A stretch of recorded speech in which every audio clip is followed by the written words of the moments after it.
पढ़ा वही रहा हूँ जो एग्जाम में पूछता है। ऐसे ही कुछ भी नहीं ये कि बता दिया ना। आप देख रहे होंगे कि बिहार दरोगा में जो है संविधान से लगभग, चाहे आप पीटी की बात करो या मेंस की बात करो, 10 से 12 सवाल आपको रहेगा। कुछ तो ऐसे प्रश्न रह रहे हैं जो बिल्कुल एकदम नया अननोन लग रहा है, कुछ प्रश्न कंफ्यूजन क्रिएट करा रहा है। तो उन सारे प्रश्न को इस वीडियो में हम लोग जिक्र करेंगे, समझेंगे। इसमें 2 टॉपिक रहेगा। एक तो आपातकाल, जैसा कि आपको दिख रहा होगा, और इसी में आपको मूल कर्तव्य, जहां से प्रश्न आते हैं। और जिन्हें भी लग रहा होगा ना कि हमारा आपातकाल कंप्लीट है और मूल कर्तव्य कंप्लीट है, उनको चुनौती भी समझ लीजिए या खुला चैलेंज समझ लीजिए। भाई वीडियो में बने रहना है, देखिएगा आप बहुत कुछ नया सीख चुके होंगे। हाँ, जो हमसे पहले पढ़े हैं उनको ये चैलेंज नहीं है, क्योंकि वो सब जानते हैं, हमारा सारा भेद जानते हैं, सारा राज जानते हैं। तो जो हमसे पहले से जुड़े हैं उनको तो मैं करा चुका हूँ, लेकिन जो नए हैं, जो इधर उधर से घूम रहे हैं, परेशान हो रहे हैं, तो ये मान लीजिए कि ये चैलेंज वाला वीडियो है आपके लिए। तो आ जाइए, एक एक क्वेश्चन को हम लोग पोस्टमार्टम करते हैं। पहला सवाल, हाँ इसको थोड़ा सा जूम करना पड़ेगा ना ताकि अच्छे से दिख पाए। हाँ ये सही है। आइए, आपातकालीन प्रावधान भारतीय संविधान में किस देश के संविधान से ग्रहण किए गए हैं? आपातकालीन प्रावधान जो है यह आपके कहां से, तो यह जर्मनी से। ठीक है, जर्मनी से। कुछ लोग जापान ढूंढ रहे होंगे विकल्प में, ध्यान रखिएगा आपातकालीन जो प्रावधान है वह जर्मनी से होगा। ठीक ना। आप सोच रहे हो कि जापान से क्या लिया गया है, तो संदर्भ पर एक वीडियो मैं बना चुका हूं, कहां से क्या लिया गया है जाकर के देख लीजिए, सारे डाउट्स क्लियर। आइए, राज्यों में संवैधानिक तंत्र की विफलता के कारण राष्ट्रपति शासन किस अनुच्छेद के तहत लगाया जाता है? बहुत अच्छे से, ये तो बहुत इजी प्रश्न है। ये प्रश्न इसलिए रखा हूं कि इसको कर लीजिए, फिर आगे आपको फंसाया जाएगा ऐसा ही प्रश्न दे करके, ध्यान रखिएगा। तो कहेंगे कि राज्य में जब संवैधानिक तंत्र विफल हो जाता है तो वैसे में राष्ट्रपति शासन अनुच्छेद 356 के तहत लगा दिया जाता है। कहेंगे सर ये तो बड़ा इजी है, इसी पर कह रहे थे कि चैलेंज है। नहीं मेरे भाई, आ जाइए अब आगे आते हैं। देखिए तीसरा प्रश्न क्या कह रहा है। तीसरा सवाल ये है कि अनुच्छेद 352 के अंतर्गत राष्ट्रीय आपातकाल, अब आपसे एग्जाम में पूछेगा कि आपातकाल किस अनुच्छेद के तहत लगता है, तो बताएंगे 352। राष्ट्रपति शासन देख लिया आपने 356, लेकिन राष्ट्रीय आपातकाल तो 352। पहला सवाल तो यही बन के तैयार हो गया है। इसके संदर्भ में निम्न में से कौन सा कथन सही है? सही कथन हमको चूज करना है। कह रहा है आपातकाल केवल पूरे देश में लागू होता है, जैसे लागू होगा तो पूरे भारत में एक ही बार, यह केवल देश के एक भाग में या किसी एक भाग में, जैसे किसी राज्य में ही लागू कर सकते हैं। ठीक है, केवल कह रहा है, दोनों में केवल। तीसरा विकल्प है यह पूरे देश या देश के किसी भी भाग में लागू हो सकता है। जैसे आपातकाल लगाना है तो हमें मन है कि हम खाली बंगाल में लगाएं तो खाली बंगाल में लगाइए, अगर हमें मन है कि हम पूरे भारत में लगाएं तो आपके पास दोनों विकल्प है। ये विकल्प क्यों नहीं सही हुआ? कह रहा है कि केवल पूरे देश में, जैसे कि एक ही बार में पूरे देश में लागू हो जाएगा, तो ऐसा नहीं है, इच्छा के अनुसार है। ठीक है, यह केवल देश के एक भाग, केवल कह रहा है कि केवल एक ही भाग में, तो नहीं, केवल नहीं है भैया, इच्छा है, सिचुएशन। अगर लग रहा है कि पूरे देश में तो पूरे में भी लगा सकते हैं ना, तो सी विकल्प यहाँ पर सही हो जाएगा। कॉन्सेप्चुअल था, समझना था। आइए, अनुच्छेद 352 के अंतर्गत राष्ट्रीय आपातकाल लागू करने का आधार इनमें से कौन नहीं है? देखिए राष्ट्रीय आपातकाल लागू तो कर सकते हैं, इनमें से किस आधार पर लागू नहीं कर सकते हैं हम? चलिए, युद्ध होगा तो क्या लागू हो सकता है? कहेंगे हाँ। चलिए, बाहरी आक्रमण हो गया तब लागू हो सकता है? कहेंगे हाँ। सशस्त्र विद्रोह हुआ तो क्या कर सकते हैं? तो हाँ। आंतरिक गड़बड़ी अगर हुआ तो कर सकते हैं। तो देखिए 1942 से पहले तो ये वाला वैलिड था, सॉरी 42वां संशोधन 1976 से पहले, ठीक ना, ये वाला वैध था। पहले इसी से लगता था, आप आंतरिक गड़बड़ी शब्द का प्रयोग करके लगा दिया जाता था, लेकिन 42वें संविधान संशोधन में इसको कहा गया कि नहीं, 42वें तक तो चला ही, 44वें संविधान संशोधन से, 44वें से इसको हटा दिया गया। ये पॉइंट नोट करिएगा, 42वें में तो रहा ही, इस 44वें संविधान संशोधन से जो है वो इसको क्या कर दिया गया, हटा दिया गया कि आंतरिक गड़बड़ी जो है वह शब्द सही नहीं है, इसको हटाइए। तो आंतरिक गड़बड़ी शब्द जो हटा करके सशस्त्र विद्रोह कर दिया गया। ये 44वां से किया गया। यहाँ पर ध्यान रखिएगा, 42वां तक तो लगा ही था, ठीक ना, 42वां तक तो लगा ही था। 44वां संविधान संशोधन जो हुआ 78 में, इससे हटा है।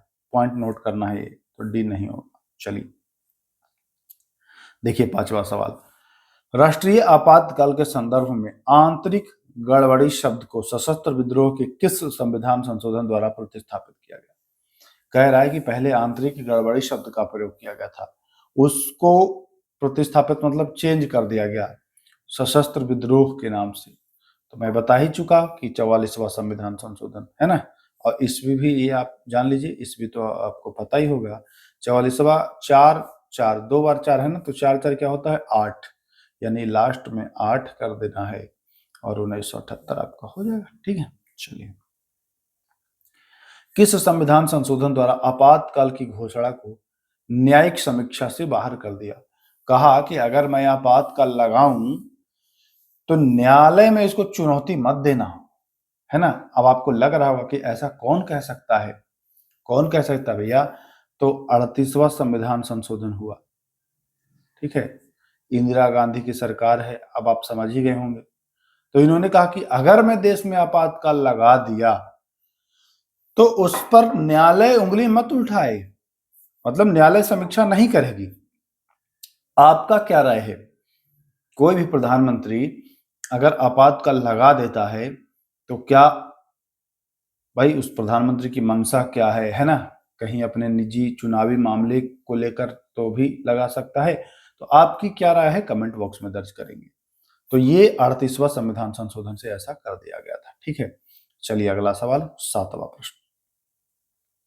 अब देखिए, सरकार बदली, कुछ भी स्थायी नहीं है मेरे भाई। सरकार बदली, जनता पार्टी की सरकार आ गई। किसकी आ गई? जनता पार्टी की।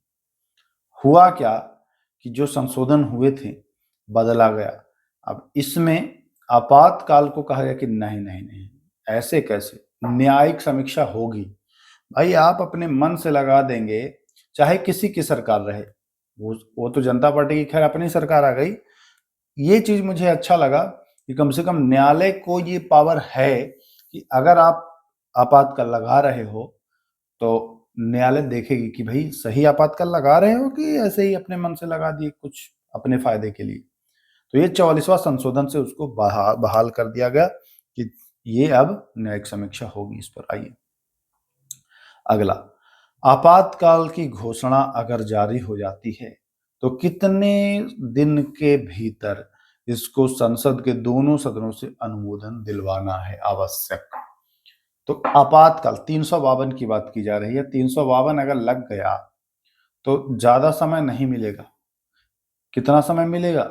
मात्र आपको मिलेगा 30 दिन, मात्र, यानी कि 1 महीने में आपको दोनों सदनों से इसको अनुमोदन करवाना है। आपातकाल अनुच्छेद 352 वाले मामले में है, ध्यान रखिएगा। अब 1 महीने के अंदर अनुमोदन अगर मिल जाए, कह रहा है ना, यदि संसद के दोनों सदनों से अनुमोदन अगर मिल जाए, यानी 1 महीना में अनुमोदन आप ले लिए, तो ये कितने दिन तक रहेगा आपातकाल लागू? इसका लिमिट होगा ना, ये आजीवन चलेगा। तो अगर संसद से अनुमोदन मिल गया 1 महीने के भीतर, तो भैया ये 6 महीना तक आप रख सकते हैं। कितना दिन तक रख सकते हैं समझिएगा अच्छे से इस पॉइंट को, नहीं कंफ्यूजन हो जाता है तीनों में। राष्ट्रीय आपातकाल, राष्ट्रपति शासन और वित्तीय आपात, तीनों में कंफ्यूजन होता है। तो यहां समझना है कि अगर अनुमोदन मिल जाए तो 6 माह। आइए, राष्ट्रीय आपातकाल को संसद के अनुमोदन से 6 माह के बाद कितने समय के लिए बढ़ा सकते हैं? देखिए, जैसे लागू कर दिए, राष्ट्रपति प्रधानमंत्री कहे तो लागू कर दिए, 1 महीना के भीतर दोनों सदनों से अनुमोदन भी प्राप्त कर लिए। अब ये लागू रहेगा 6 महीना तक।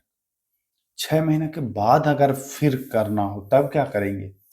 तो ये 6 माह के बाद अनुमोदन करके आपात संसद के अनुमोदन से फिर से उसको अब 6-6 महीना करके जितना दिन मन करे उतना दिन आप रखिए अनिश्चित काल तक। ये नहीं है कि 2 साल 3 साल ना, 6 महीना हुआ फिर अनुमोदन कराइए, फिर अनुमोदन कराइए, ऐसे करके ये लंबा समय रख सकते हैं अनिश्चित काल। आइए अगला सवाल, राष्ट्रीय आपातकाल की उद्घोषणा को संसद से पारित कराने के लिए किस प्रकार का बहुमत आवश्यक है? हाँ, अब कह रहे हैं ना कि भैया 1 महीने के भीतर ये पारित होना चाहिए, तो ये पारित कराने के लिए कैसा बहुमत चाहिए? कुछ तो होना चाहिए।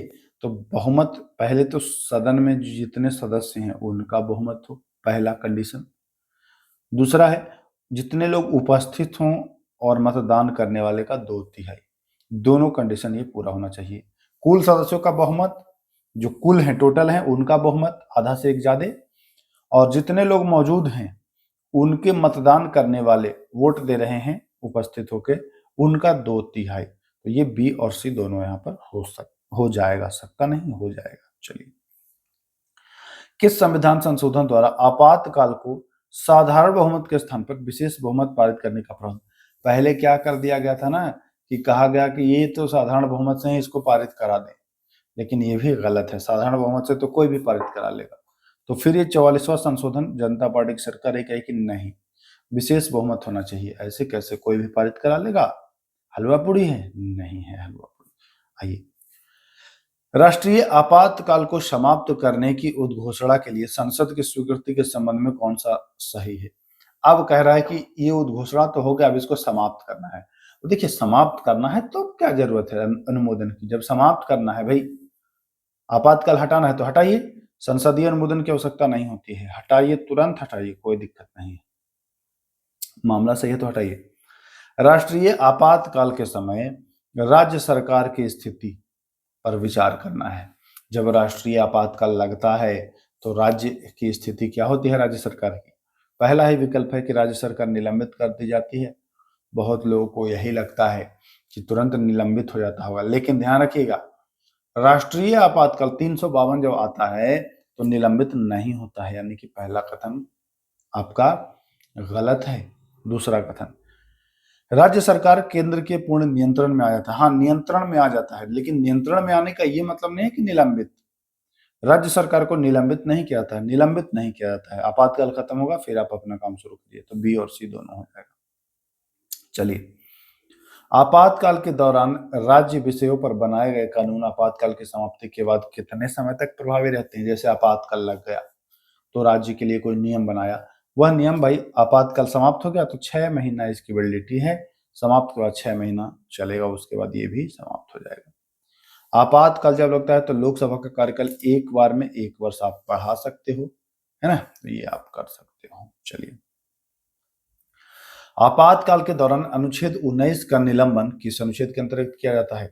अनुच्छेद 19 को हटाने के लिए अनुच्छेद 3 में 5 जोड़ेंगे तो 8 आएगा, यानी कि 358 का उपयोग किया जाता है। आपातकाल के दौरान अनुच्छेद 19 को अगर समाप्त कराना है तो 358 अनुच्छेद को भी आपको लगाना पड़ेगा। चलिए, 18वां सवाल, आपातकाल के दौरान निम्न में से कौन अनुच्छेद निलंबित नहीं किए जाते हैं? जान लीजिए, अनुच्छेद 20 और 21 जो है वो प्राण एवं दैहिक स्वतंत्रता यानी कि जीने का अधिकार है। किसी भी परिस्थिति में आपके जीने का अधिकार को नहीं छीना जाएगा, तो बी सही हो जाएगा। अनुच्छेद 19, अभी मैं बताया कि 358 अगर लोड करोगे तो खाली अनुच्छेद 19 खत्म होगा। तो यह किस परिस्थिति में स्वतः लागू हो जाता है? 358 को लागू करना ना पड़ेगा, अनुच्छेद 319 स्वतः निलंबित हो जाएगा। वो कंडीशन क्या है? तो युद्ध या बाहरी आक्रमण हुआ तो पूछा नहीं जाएगा, ये 358 अनुच्छेद इसको ऑटोमेटिक समाप्त करेगा कि चलो गए तुम। नियम है कि युद्ध और बाहरी आक्रमण हुआ है तो 358 अनुच्छेद उसको वो कर देगा, डीएक्टिवेट कर देगा। चलिए, निम्न में से किस वर्ष राष्ट्रीय आपातकाल नहीं लगाया गया था? तो आप जानते हैं कि युद्ध में लगा था, तो 62 में जो चीन युद्ध था तो लगा ही था, कुछ लोग को लगा 65 में भी लगा था क्या, 71 में लगा था और ये 75 में भी लगा था, ठीक है, 65 में नहीं लगा था, तो बी हो जाएगा यहाँ पर सही आंसर। चलिए 21वां, देखिए मैंने बताया था ना कि 44वां संविधान संशोधन आया और उससे हुआ कि आपातकाल अगर अब लगाते हैं तो जांच होगी, अगर किसी को हुआ संदेह तो जांच होगी, मन की नहीं बात चलेगी अब आपकी। तो जो 1975 में आपातकाल घोषित किया गया था और कहा गया था कि आंतरिक गड़बड़ी है, क्या है, आंतरिक गड़बड़ी, अरे भाई कोई भारत मशीन है क्या जो आंतरिक गड़बड़ी हो गई, आंतरिक गड़बड़ी के आधार पर आपातकाल लगा था। तो बताया गया कि 78 में भाई 44वां संशोधन से ये नियम लाया गया कि जांच होगी, तो इसका जांच हुआ, जांच के लिए जो समिति बनी वह समिति का नाम पूछता है तो बताएंगे शाह आयोग। शाह आयोग ने असंवैधानिक बताया कि ये तो लगाना आवश्यक नहीं था लेकिन लगा दिया गया, और उसका नतीजा भी मिल ही गया था इंदिरा गांधी को, चुनाव में करारी हार देखे ही थे, है ना, पढ़ा ही होगा आपने, तो ये मिल गया था। जनता कही कि भैया तुम हम लोग पर अत्याचार करोगे तो हम लोग नहीं छोड़ेंगे, भैया देश जनता का है, सरकार आपका शोषण करेगी तो अब छोड़ोगे थोड़ी, वोट देने का अधिकार है, अगली बार आ जाना लपेट दूंगा, है कि नहीं, तो ये होता है। चलिए राज्य में राष्ट्रपति शासन, अब हम 352 अनुच्छेद से शिफ्ट होकर के 356, राष्ट्रपति शासन सामान्यतः 356 के नाम से जाना भी जाता है, ठीक है। तो कह रहा है राज्य में राष्ट्रपति शासन किस किस अनुच्छेद के अंतर्गत लगाया जा सकता है। 352 से क्या राष्ट्रपति शासन लगेगा, कहेंगे नहीं, अभी पढ़ाए हैं आपातकाल, राष्ट्रीय आपातकाल, चलिए ये तो नहीं होगा। 356 कहेंगे हाँ, 365 कहेंगे 365 तो जानकारी नहीं है, और 356 और 365, तो ये एक चीज जान लीजिए, 356 तो है ही राष्ट्रपति शासन, साथ ही साथ 365 से भी आप राष्ट्रपति शासन लगा सकते हो, कहेंगे हैं, मैं बोलूंगा हैं, ये पढ़े नहीं है कभी, तो आज पढ़ लीजिए।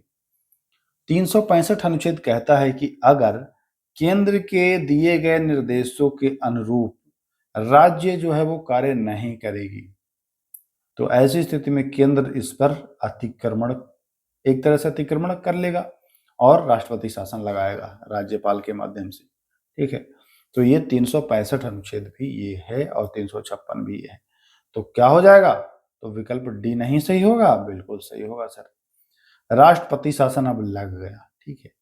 तो लग गया, तो जैसे आपातकाल में देखा था आपने कि 1 महीना के भीतर आप दोनों सदन से अनुमोदन कराइए, अब राष्ट्रपति शासन लग गया, तो चूंकि ये पर्सनल राज्य का मामला है तो इसको थोड़ा ज्यादा समय दीजिए, इसको 2 माह का समय दिया जाता है कि चलो अनुमोदन तो करवाएंगे ही लेकिन 1 महीना और एक्स्ट्रा मैं दे रहा हूं।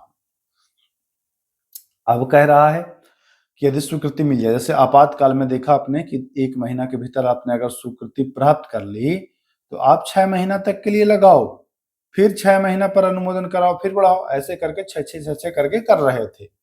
बट जब राष्ट्रपति शासन लग गया तब 2 महीना में अनुमोदन भी आपने प्राप्त कर लिया, अब अनुमोदन के उपरांत आप इसको कितने समय तक रख सकते हो, तो यहां भी 6 माह तक आप रख सकते हो, कोई कंफ्यूजन मत रखिएगा, 6 माह हो।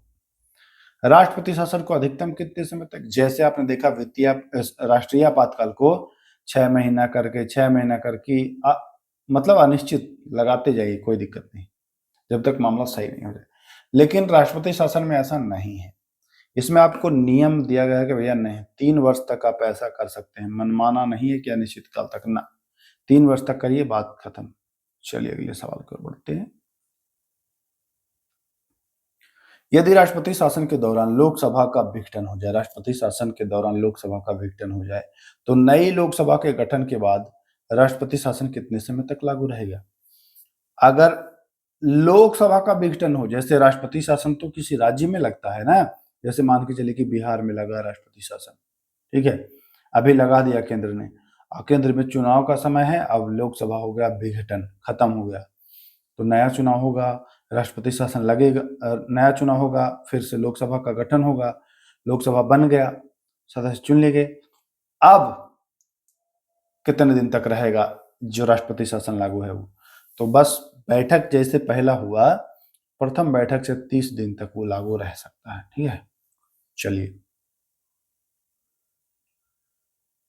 राष्ट्रपति शासन से संबंधित कौन सा कथन सही नहीं है, यानी कि गलत है? देखते हैं क्या गलत है। राष्ट्रपति राज्य सरकार के कार्य अपने हाथ में ले लेता है। अगर राष्ट्रपति शासन लगता है तो क्या राज्य के कार्य अपने हाथ में ले लेता है? बिल्कुल ले लेता है, लेकिन हमें तो सही नहीं छांटना है। राज्य सरकार को निलंबित कर दिया जाता है। जैसे आपने राष्ट्रीय आपात में देखा कि वहां निलंबित नहीं करता है, यहाँ निलंबित कर देता है। तो हमें तो गलत कथन छांटना है, ये तो सही है। दोनों कथन सही है? नहीं, दोनों कथन गलत है।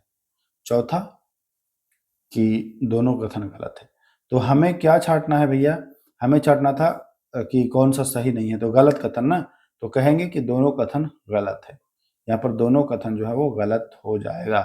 कोई कथन सही नहीं है, तो मैं छाटू गलत क्या? ठीक है, मैं गलत छाटू क्या? क्योंकि दोनों कथन जो है वो गलत है। इंपॉर्टेंट है, ध्यान रखिएगा यहाँ पर। चलें आगे। चलिए अगला सवाल देखिए क्या कह रहा है। राष्ट्रपति शासन को न्यायिक समीक्षा के दायरे में, राष्ट्रपति शासन को भी न्यायिक समीक्षा के दायरे में आना पड़ा। जैसे राष्ट्रीय आपातकाल को आया था 44वें संशोधन से, इसको भी कहा कि ना तुम भी आओगे, ऐसा थोड़ी। 42वें नहीं मेरे भाई, 44वें। चलिए, भारतीय संविधान के किस अनुच्छेद में वित्तीय आपात? देखिए, राष्ट्रीय आपातकाल 352, राष्ट्रपति शासन 356, वित्तीय आपात 360 और 365 भी राष्ट्रपति शासन ही है। तो ये भी ध्यान रखना है आपको। चलिए अब देखिए, वित्तीय आपात हो गया कि घोषणा के कितने समय के भीतर स्वीकृति प्राप्त करना है। जैसे राष्ट्रीय आपात में आपने देखा कि वहां 1 महीने का समय मिल रहा था, राष्ट्रपति शासन में 2 महीने का समय मिल रहा था, वित्तीय आपात में जो है वो भी 2 महीने का ही समय मिलता है। तो ध्यान रखिएगा। चलिए अगला, यदि वित्तीय आपातकाल को संसद के दोनों सदन से मंजूरी मिल जाती है, जैसे वित्तीय आपातकाल को 2 माह के भीतर मंजूरी मिल गई, तो ये कितने दिन तक लग सकता है? जैसे राष्ट्रीय आपात और राष्ट्रपति शासन 6 महीने करके था, ये भैया लग गया तो लग गया। चलिए अनिश्चित काल तक लग गया। आइए, वित्तीय आपातकाल के संदर्भ में निम्न में से कौन सा कथन सही नहीं है, यानी कि गलत कथन है? यही ना, इसके लागू होने पर इसकी अधिकतम समय सीमा निर्धारित नहीं की गई है। कहा तो गया है कि अनिश्चित काल, कहीं सीमा है? कहेंगे नहीं, सही कथन है। लेकिन हमें क्या छांटना है? सही नहीं, गलत कथन। गलत कथन कह रहा है। देखिए, इसका उल्लेख 360 में किया गया है, तो हाँ किया तो गया है, हमें तो गलत ढूंढना है। तो न एक होगा और न सी होगा, बच गया बी और डी। डी देखते हैं, वित्तीय आपात को मंजूरी देने वाला प्रस्ताव संसद के विशेष बहुमत से पारित किया जाता है। तो वित्तीय आपात को जब मंजूरी देना है, वह संसद के विशेष बहुमत से पारित नहीं किया जाता है। ठीक ना, नहीं किया जाता है, ध्यान रखिएगा। तो डी विकल्प। ये बी क्या कह रहा है? इसे जारी रखने के लिए संसद की पुनः स्वीकृति की आवश्यकता नहीं होती। भाई कह तो रहा है कि एक बार लग गया तो अनिश्चित काल तक, तो पुनः स्वीकृति की क्या मामला है कि नहीं? जब एक बार लगा दिया अनिश्चित काल तक है, तो मैं फिर क्यों पूछूंगा? नहीं पूछूंगा। तो गलत कथन जो होगा वो डी विकल्प। किस अनुच्छेद के अंतर्गत यह प्रावधान किया गया कि संघ का कर्तव्य होगा कि वह राज्यों को बाहरी आक्रमण और आंतरिक अशांति से सुरक्षा प्रदान करे? ये 355 में आपको मिल जाता है। अब आते हैं मूल कर्तव्य। मूल कर्तव्य जो है वह भारतीय संविधान के पहले तो भाग पूछेगा, तो भाग 4 का अनुच्छेद पूछे तो अनुच्छेद 51 का। दोनों पॉइंट ध्यान रखना है आपको। अब कह रहा है कि मूल रूप से भारतीय संविधान में मूल कर्तव्य की संख्या कितनी थी? विकल्प है 1, दूसरा विकल्प है 10, तीसरा विकल्प आपका मिल जाएगा 11 और चौथा विकल्प मिल जाएगा एक भी नहीं, है ना। 1, 10, 11 और कोई नहीं, एक भी नहीं। तो बहुत सारे बच्चे इसमें कोई 1 लगाएंगे, कोई 10, कोई 11 लगाएंगे, लेकिन जान लीजिए मूल कर्तव्य मूल रूप से था ही नहीं। इसको जोड़ा गया है 42वें संविधान संशोधन 1976 से, है ना। तो डी होगा, एक भी नहीं मूल कर्तव्य था। आइए देखते हैं। चलिए, कह रहा है 42वें संविधान संशोधन 1976 से मूल कर्तव्य को सिफारिश पर भारतीय संविधान में जोड़ा। किसकी सिफारिश पर जोड़ा गया? तो ये जानते हैं, सरदार स्वर्ण सिंह समिति की सिफारिश पर। बी विकल्प सही हो जाएगा। भारतीय संविधान को मूल कर्तव्य जो है, भारतीय संविधान में मूल कर्तव्य यूएसएसआर यानी कि रूस के संविधान से लिया गया था। मूल कर्तव्य किसको प्राप्त है? कर्तव्य किसका कर्तव्य है भाई? मूल कर्तव्य विदेशियों को क्या हो सकता है? वो भारत के हैं ही नहीं, वो अपने देश के लिए रहेंगे समर्पित, आपके देश के लिए क्यों रहेंगे? तो मूल कर्तव्य जान लें कि मतलब केवल ये भारतीयों को प्राप्त है मूल कर्तव्य। आइए, 11वें मूल कर्तव्य को भारतीय संविधान में कब जोड़ा गया? ये प्रश्न पूछता है। पहले मूल कर्तव्य एक भी नहीं था और जोड़ा गया, फिर आपको 42वें संविधान संशोधन से 10 जोड़ा गया, और जो 11वां जोड़ा गया है वह 2002 में जोड़ा गया है। 86वें संविधान संशोधन 2002। शिक्षा का अधिकार आपको पता होगा भली भांति, तो बताएंगे 86वें संविधान संशोधन 2002। चलिए, कह रहा है कि इनमें से कौन मूल कर्तव्य नहीं है? मूल कर्तव्य, जनता का क्या कर्तव्य है भाई? राष्ट्रध्वज और राष्ट्रगान का आदर करें, बिल्कुल कहेंगे सर ये तो है। देश की रक्षा करें, कहेंगे सर ये भी है। भारत के सभी लोगों में भाईचारा की भावना रखेंगे, कहेंगे कि ये पता नहीं। राष्ट्रीय स्मारकों का संरक्षण, कहेंगे कि ये तो लग रहा है, लेकिन जान लीजिए राष्ट्रीय स्मारकों का संरक्षण जो है यह राज्य के नीति निर्देशक तत्व, राज्य का एक कर्तव्य है कि राष्ट्रीय स्मारक जितने हैं उसका संरक्षण करें। ठीक है, तो राष्ट्रीय स्मारकों का संरक्षण नहीं है। कहीं भी मूल जो कर्तव्य है उसमें कहीं भी ये नहीं लिखा गया है कि राष्ट्रीय स्मारकों की, हाँ ये भले है कि हमारे जो सामाजिक संस्कृति है उसको हम लोग रक्षा करें। पर्यावरण की रक्षा का जिक्र है। धरोहर जो हैं उसको उसका आदर करें।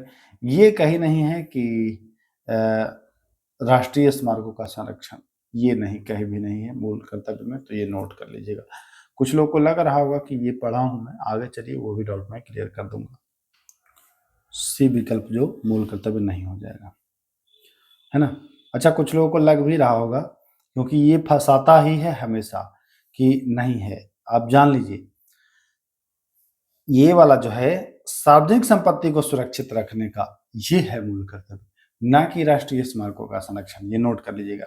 11वां मूल कर्तव्य निम्न में से कौन सा है? तो मैं बता दिया कि 11वां मूल कर्तव्य है 86वां संविधान संशोधन 2002 से जोड़ा गया, शिक्षा का अधिकार वाला ना। तो हो जाएगा क्या? 6 से 14 वर्ष की आयु बच्चों को शिक्षा का अवसर प्रदान कराएं। मूल कर्तव्य है, मूल कर्तव्य क्या है? न्यायोचित है कि गैर न्यायोचित? भाई मूल कर्तव्य है हमारा, ठीक है, इस पर न्यायोचित नहीं है, ये गैर न्यायोचित है, तो ध्यान रखिएगा। भारतीय संविधान के अनुच्छेद 51 का के अनुसार निम्न में से कौन सा भारतीय नागरिक का मूल कर्तव्य है? भारतीय नागरिक का मूल कर्तव्य कह रहा है कि इनमें से कौन सा है? तो चलिए, पहला है समाजवाद, धर्मनिरपेक्ष एवं लोकतंत्र में विश्वास। ये मूल कर्तव्य नहीं है। समाजवाद, धर्मनिरपेक्ष एवं लोकतंत्र में विश्वास ये मूल कर्तव्य नहीं है। पहला ही क्वेश्चन मतलब विकल्प गलत है। दूसरा, संविधान का पालन करें और उसके आदर्श संस्था राष्ट्रध्वज राष्ट्रगान का आदर करें, दूसरा मूल कर्तव्य है। तीसरा देखता हूं, भारत की संप्रभुता, एकता, अखंडता की सुरक्षा करें, यह भी है, मतलब बी भी है और सी भी है। हमारी सामाजिक संस्कृति की गौरवशाली परंपरा का परिरक्षण करें, यह भी है। बी सी डी भी आपका सही हो जाएगा। चलिए आगे, पांचवा, समाज के निर्धन गरीब की सहायता करें। समाज के निर्धन और गरीब की सहायता ये मूल कर्तव्य में नहीं आता है कि समाज के निर्धन और गरीब की सहायता करें। तो अब ऑप्शन 2, 3 और 4 सही हो जाएगा ना, 2, 3 एवं 4। ठीक है, चलिए, मूल कर्तव्य के बारे में सत्य कथन छांटना है। आइए, मूल कर्तव्य को लेखों के माध्यम से लागू किया जा सकता है। क्या मूल कर्तव्य को आप रीट डाल के लागू करा सकते हैं? मूल कर्तव्य को कहेंगे नहीं, ये तो गैर न्यायोचित आपने बताया है। तो क्या ऐसा हो सकता है कि मूल कर्तव्य को रीट डाल के किया जा सकता है? कहेंगे नहीं, पहला कथन तो गलत हो जाएगा। दूसरा कथन देखना है। दूसरा कथन कह रहा है कि मूल कर्तव्य को भारतीय संविधान के निर्माण के समय से ही भाग माना गया। भाई मूल कर्तव्य तो 1976 में जोड़ा ही गया, तो संविधान के निर्माण से कैसे माना जाएगा? यानी पहला भी गलत और दूसरा भी गलत। तीसरा देखता हूं, मूल कर्तव्य को स्वर्ण सिंह समिति की सिफारिश पर जोड़ा गया, हाँ ये सही है, यानी सी सही है। डी, मूल कर्तव्य केवल भारत के नागरिकों पर लागू होते हैं? कहेंगे हाँ, विदेशियों पर ये नहीं होता है। तो यहाँ पर सी और डी सही हो जाएगा। ठीक है, तो क्या होगा? 3 एवं 4 सही। चलिए अगला सवाल, निम्न में से किन कर्तव्यों का भारत के संविधान में मूल कर्तव्य के रूप में उल्लेख प्राप्त नहीं होता है? मूल कर्तव्य के रूप में इसको नहीं माना जाता है। क्या है भाई? राष्ट्रीय आय की रक्षा करना, राष्ट्रीय आय नहीं भाई राष्ट्र की रक्षा करना ये तो है ही। आयकर अदा करना, इनकम टैक्स देना मूल कर्तव्य नहीं है, तो बी हो जाएगा सही आंसर। भारतीय नागरिक का मूल कर्तव्य कौन सा है?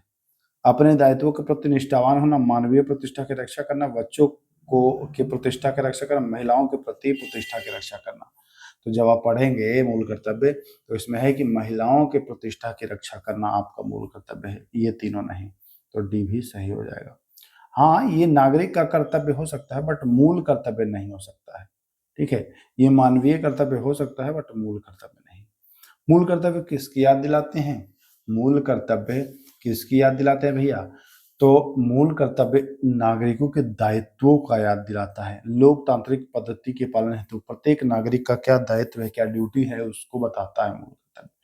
चलिए, संविधान में नागरिक के मूल कर्तव्य में शामिल नहीं किया गया है। मूल कर्तव्य इनमें से कौन नहीं है? जान लीजिए। देखिए, हमारी सामाजिक संस्कृति गौरवशाली परंपरा परीक्षण ये तो है। दूसरा, सार्वजनिक संपत्ति की सुरक्षा करें और हिंसा से दूर रहें, कहेंगे ये भी है।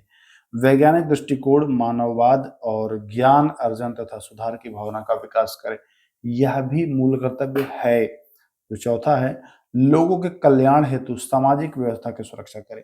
भाई लोक कल्याण है ना, तो ये तो डीपीएसपी हो जाएगा, ये तो राज्य सरकार का वो मतलब वो है, नीति निर्देशक तत्व में पढ़ेंगे कि राज्य का ये दायित्व है कि ये कर सकता है अगर चाहे ऐसा तो डी हो जाएगा कि ये मूल कर्तव्य नहीं है। चलिए अगला विचार करना है, मूल कर्तव्य क्या है? सदैव भारत के संविधान का हिस्सा रहे? नहीं रे भाई, सदैव नहीं रहा है। ये 1976 में आया है, पहला गलत। संशोधन द्वारा शामिल किए गए हैं, बिल्कुल सही। ये कैसे शामिल हुआ है?